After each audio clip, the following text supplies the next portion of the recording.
Hi, I'm Sarah. Today I'm going to read you the story of Emily, which is titled like this. Mom wanted me to give her a lake house for her 60th. I handed her another gift, which she threw in the trash. You're completely useless, she said. So I left and gave it to my stepmom. When Mom saw what was in the box, she started, Well, let's go. My name is Emily, and I'm 32 years old. I work as a leading expert at a cosmetology company that makes expensive professional cosmetics. The pay is really good enough that I bought my own apartment 2 years ago. Now I'm thinking about something bigger, a country house by the lake where I can relax on weekends and holidays. The idea has been eating at me for weeks. I can picture myself sitting on a deck, looking out at the water, finally having a place that's completely mine to unwind. Work gets crazy sometimes, and the city noise never stops. A lake house would be perfect. I decided to tell my family about this plan over dinner. My situation is a bit complicated, so let me explain. My parents divorced when I was 12. After that, I lived 2 months with my father, then 2 months with my mother, back and forth like that. It was exhausting, honestly. Dad got married again just 1 year after the divorce. His new wife, Sarah, became my stepmother, and she had a son named Jake, who was 4 years younger than me. I was 13 when they got together, and Jake was only 9. At first, I thought it would be weird, but Sarah turned out to be amazing. She never tried to replace my mom, but she was always there for me. Jake and I became really close, too. He was like the little brother I never had. My mother took longer to move on. She remarried 3 years after the divorce to a guy named Richard. He had a daughter named Amanda who was 2 years older than me, so she was 17 when they got married. I was 15 at the time, and honestly, I never clicked with either of them. Richard was always cold to me, and Amanda acted like I was invading her space. It felt like I was the outsider in that house. The whole situation made me dread those 2 months with my mother. While I was at Dad and Sarah's place, I felt like part of a real family. Sarah would help me with homework.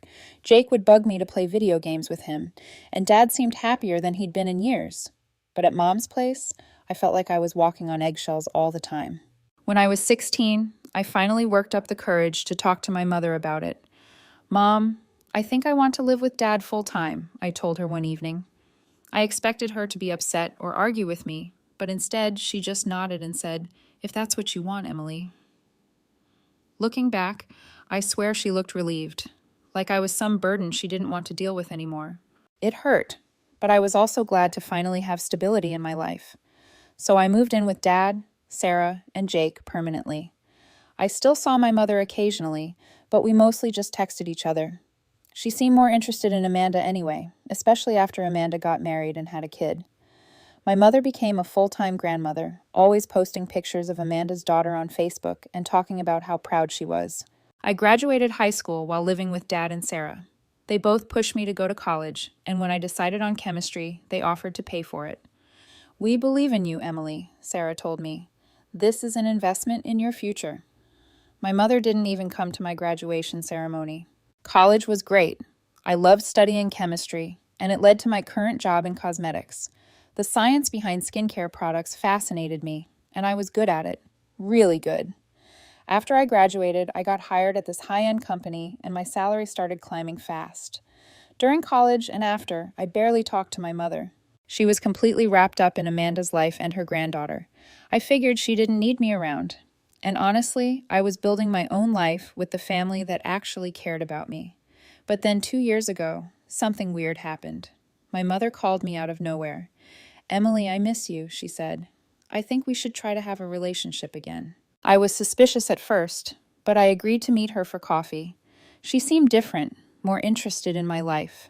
She asked about my job, my apartment, how much money I was making. I thought maybe she finally wanted to be a real mother to me. We started talking regularly again. She'd call me every few weeks, always asking how work was going, if I was saving money, if I needed anything. Sometimes she'd mention that she was having financial troubles, and I'd send her some money. Not huge amounts, but enough to help with her electric bill or groceries. I thought I was being a good daughter. Now, sitting in my apartment on a Friday night, I'm excited about this lake house idea. I want to share it with the people who matter most to me, Dad, Sarah, and Jake. Jake's 28 now and has his own place, but we're still close. I know they'll be happy for me. Tomorrow, I'm going over to Dad and Sarah's for dinner. I can't wait to tell them about my plan. I've been looking at listings online, and there are some beautiful properties within driving distance of the city. Nothing too fancy, just a cozy place where I can relax and maybe have them visit on weekends. Saturday evening at Dad and Sarah's house was perfect. I walked into their familiar kitchen, smelling Sarah's famous pot roast cooking in the oven. Dad gave me his usual bear hug, and Sarah kissed my cheek like she always did. "You look excited about something," Sarah said, pouring me a glass of the wine I brought. "What's going on?" I couldn't contain my grin. "I've been thinking about buying a country house by the lake." Dad's face lit up immediately. "Emily, that's fantastic. You've worked so hard for this." "Really?" I felt like a little kid again, seeking their approval. "I mean, it's a big purchase, but I've been saving, and with my salary now, I can handle the mortgage." Sarah clapped her hands together. "Oh, honey, we're so proud of you. A lake house sounds absolutely wonderful." "The best part is you guys can come visit whenever you want," I said. "And Jake, too, with his girlfriend. We could have family weekends there." We spent the whole dinner talking about it. Sarah asked about the area I was looking at. Dad wanted to know about the fishing, and I showed them pictures on my phone of some properties I'd found online. They were genuinely excited for me, asking all the right questions, and offering to help with anything I needed. "This is such a smart investment," Sarah said as we cleared the dishes, "and you deserve to have a place where you can really relax." "I keep thinking about sitting on the porch in the morning with coffee, watching the sunrise over the water," I told them. "That sounds like heaven," Dad said. "Your mother would be proud." I paused for a second. My mother. I hadn't even thought about telling her yet. Actually, I'm having dinner with her next week. I'll tell her then. The following Saturday, I drove to my mother's house. It felt strange walking up to the front door. I'd been there plenty of times in the past 2 years since we reconnected, but it never felt like home the way Dad's place did. My mother greeted me with a hug, and I could smell her perfume, the same one she'd worn for years. Richard was there, as quiet as always, and Amanda was visiting with her 11-year-old daughter, Emma. "Emily," Amanda called out in that fake, cheerful voice she used. "How's work going? Still making the big bucks?" "It's going well," I said, sitting down at the dinner table. Emma was coloring in a book, barely looking up when I said hello. Mom served her usual lasagna, and we made small talk for a while. Richard talked about his job at the hardware store. Amanda complained about her husband working too many hours, and Emma asked for more juice every 5 minutes. Finally, I couldn't wait anymore. "I have some exciting news to share with everyone," I said. "I've decided to buy a country house by the lake. I've been saving up, and I think it's time for me to invest in something like this." But instead of the happy reaction I got from Dad and Sarah, my mother's eyes got this weird gleam in them. She set down her fork and stared at me. "A lake house," she said slowly. "How wonderful." Then she got this look on her face that I'd never seen before, like she was calculating something. "You know," she said, leaning forward, "my 60th birthday is in 4 months. This could be perfect timing. You could give me the house as a birthday gift. It would be such a generous present, and we could all use it. You could still come there on weekends." I nearly choked on my water. "Mom, that's a really expensive gift. I was planning to buy this house for myself." Her face fell immediately. "For yourself? But Emily, think about how nice it would be for all of us to have a place to go. Richard and Amanda and Emma could use it too." "I mean, you're all welcome to visit," I said carefully, "but I want to own it myself." Amanda snorted. "Come on, Emily. You make good money. Don't be greedy with Mom." "It's not about being greedy," I said, feeling my cheeks get hot. "It's just a reasonable decision. A house is a huge gift." My mother's expression turned cold. "I think you should think very carefully about what I've asked you, Emily. Family should come first." The rest of dinner was awkward. My mother changed the subject and acted normal, but I could feel the tension in the room. Richard kept giving me disapproving looks, and Amanda had that smug smile like she thought I was being ridiculous. When I got home that night, I poured myself a large glass of wine and sat on my couch, trying to process what had just happened. My mother expected me to buy her a house that would probably cost over $300,000. The more I thought about it, the angrier I got. I'd worked my butt off to get where I was. I'd saved every penny I could, lived carefully, and planned for this purchase. And she thought I should just hand it over to her as a birthday present. I thought about all the times I'd sent her money over the past 2 years. $50 here, $100 there. I thought I was helping my mother out of love, but now I wondered if she'd been testing me, seeing how much she could get from me. By the time I finished my wine, I'd made my decision. I was not giving my mother a house. It was completely inappropriate for her to ask for something so expensive. If she wanted a lake house, she could save up and buy one herself. I felt better after making that choice. The next morning, I called my friend David, who works as a realtor. Hey, remember how I mentioned wanting to look at lake properties? I think I'm ready to get serious about this. Absolutely, he said. I'll start pulling together some listings. What's your budget looking like? We talked for an hour about what I wanted, something cozy, not too big, good lake access, within an hour of the city. David promised to call me as soon as he found some good options. 2 months later, David called me with excitement in his voice. Emily, I found your house. It's perfect for what you described, and it just came on the market. I drove out that same day to look at it. The moment I saw it, I knew David was right. It was a small 2-bedroom cottage with a wraparound porch sitting on a beautiful lot right on the lake. The price was at the top of my budget, but with a mortgage, I could make it work. I want it, I told David before we even finished the tour. 3 weeks later, I was standing in front of my new lake house, holding the keys in my hand. I couldn't believe it was actually mine. The mortgage paperwork was signed, the deal was closed, and I owned a house on the lake. I took a selfie of myself standing in front of the house and posted it on Facebook with the caption, "Dreams do come true. Finally got my lake house." I was inside exploring my new place when my phone rang. It was my mother. "Emily, I just saw your post." My mother's voice came through the phone, sharp and angry. "Why didn't you consult me before buying a house?" I stopped walking around my new living room and stared out at the lake. "Consult you? Why would I need to do that?" "Because I'm going to get this house anyway," she said like it was obvious. "You're lucky I like this one." I sighed heavily. "Mom, we already talked about this. I'm not giving you my house as a birthday present." "You're being selfish, Emily," she snapped. "I've been dreaming of a country house for years. You have plenty of money, and this would mean everything to me." Then she started crying, actually crying like a child having a tantrum.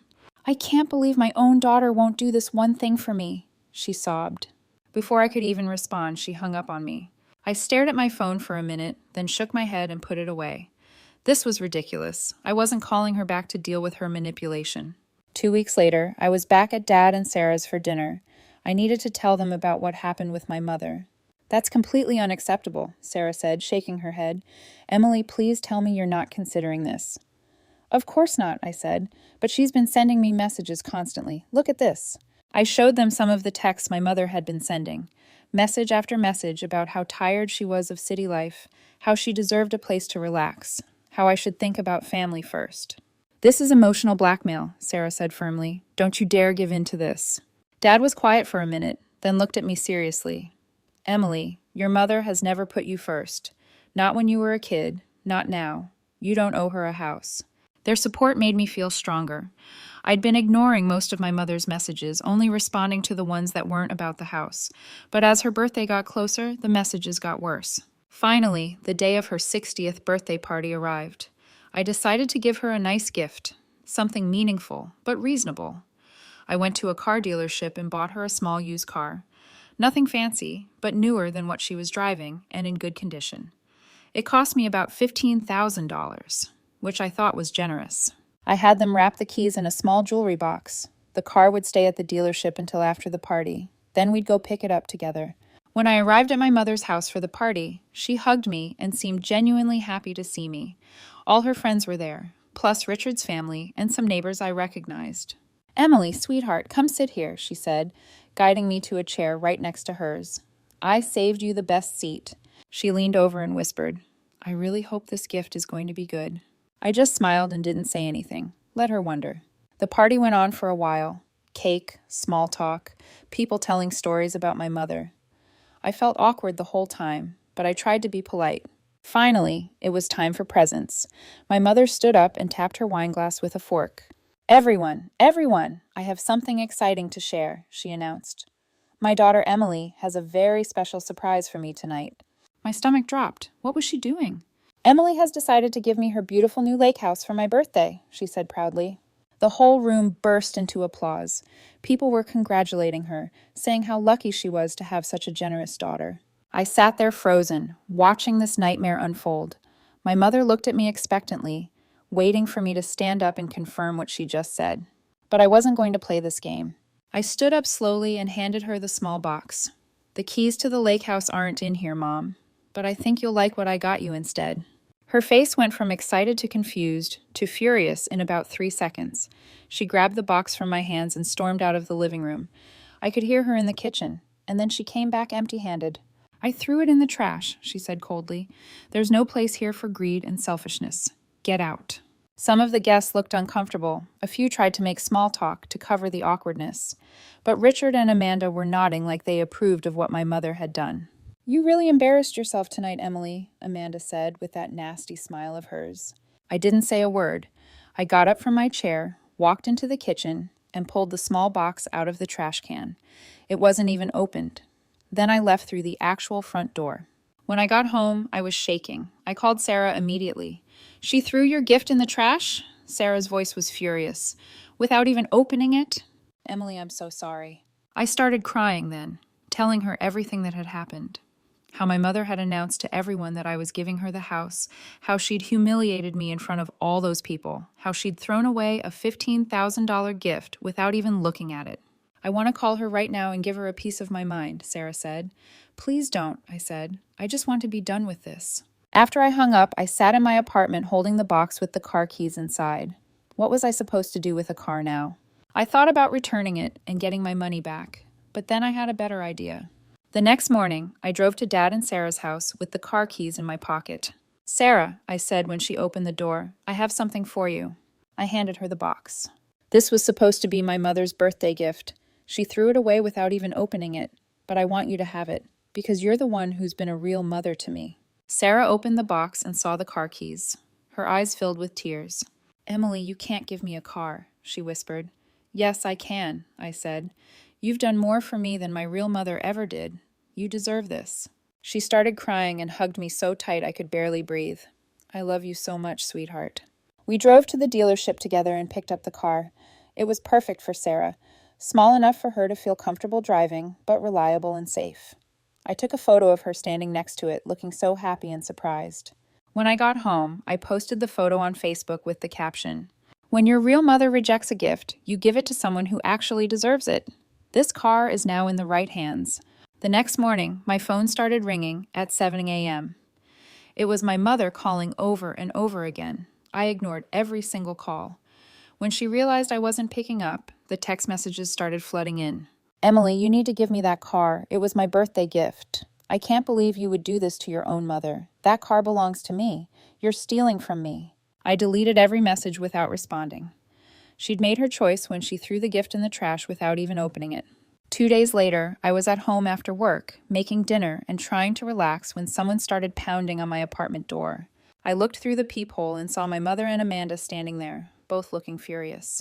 I knew I had to face this eventually. I opened the door. How could you do this to me? My mother screamed, pushing past me into my apartment. Amanda followed, slamming the door behind her. You lied to everyone, Amanda yelled. You made Mom look like a fool, and then you gave away her gift. I actually laughed. I couldn't help it. Her gift? She threw it in the trash can. I didn't know what was in the box, my mother said. You should have told me. I shrugged. You showed me exactly how much you love me, Mom. You threw away my gift without even looking at it. All you cared about was getting that house. That's not true, she started to say, but then she stopped. I guess she realized how fake that sounded. You know what? She said, dropping the act completely. Fine, I'll sue you. I'll take you to court and get that car back. I burst out laughing again. Good luck with that. I have photos of you throwing my gift in the trash, plus about 20 witnesses who saw you do it. Her face went white. She hadn't thought about that. I was joking about the court thing, she said quickly, but you have to give me back my car. I'm your real mother, not that stepmother of yours. Sarah loves me, I said firmly. You only love my money. That's the difference. That's not true, she cried, actually starting to tear up again. I love you. No, you don't, I said calmly. If you loved me, you would have been happy about my house. Instead, you tried to take it from me. You threw away a $15,000 gift because it wasn't expensive enough for you. Amanda stepped forward. You're being ridiculous, Emily. Mom deserves that car more than your stepmother does. Get out, I said, pointing at the door, both of you, and don't contact me again. They left, finally. My mother was still crying, and Amanda was muttering about how ungrateful I was. I locked the door behind them and poured myself a very large glass of wine. That was 8 months ago. I haven't spoken to my mother, Amanda, or Richard since that night. My mother tried calling and texting for a few weeks, but I blocked her number. Eventually, she gave up. My life is so much better now. I spend weekends at my lake house, reading on the porch and swimming in the lake. Dad and Sarah come visit all the time. Sarah loves driving her car up there. She says it makes her feel independent. Jake brings his girlfriend Emma there too. They love sitting by the fire pit at night, making s'mores and talking about their future. Last month, Jake asked if he could propose to Emma at the lake house. Of course, I told him, this place is for family. He proposed to her on the dock at sunset, and she said yes. Now they're planning their wedding, and Jake asked if they could have the ceremony at the lake house too. I'm so excited to help them plan it. Sarah's already talking about decorating the porch with flowers and setting up tables on the lawn.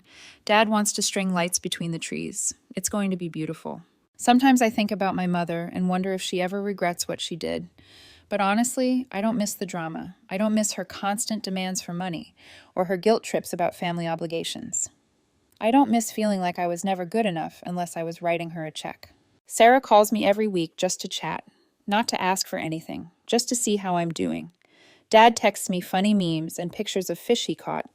Jake sends me photos of wedding venues and asks for my opinion. This is what real family feels like. The funny thing is, if Mom had just been happy for me about the house, if she had been supportive like a real mother should be, I probably would have invited her to visit all the time. She could have enjoyed the lake house without owning it. But she couldn't stand the idea of me having something she didn't control. Last weekend, Sarah and I were sitting on the porch at sunset, drinking wine and watching the water. She was telling me about some books she was reading, and I was just listening to her voice and feeling grateful. You know what I love most about this place? I said. What's that, honey? It's full of people who actually want to be here with me, not just people who want something from me. Sarah squeezed my hand. You deserve that, Emily. You deserve to be loved for who you are, not what you can give people. She's right. I spent too many years trying to buy my mother's love, sending her money whenever she asked, hoping she would finally see me as more than just a bank account. But some people will never change. Now I'm surrounded by family who chose to love me. Sarah didn't have to be good to me when she married my father, but she chose to treat me like her own daughter. Dad could have taken my mother's side in all this drama, but he chose to support me. Jake could have stayed neutral, but he chose to celebrate my success. These are the people who matter. These are the people who will be at his wedding next summer, dancing under the stars at my lake house. My real family. And my mother? She's still driving her old car, still living in that house with Richard and Amanda, still probably complaining about how unfair life is. But that's not my problem anymore. I'm done trying to earn love from people who don't want to give it. I'm done feeling guilty for having nice things that I worked hard for. I'm done being manipulated by tears and guilt trips. I'm free.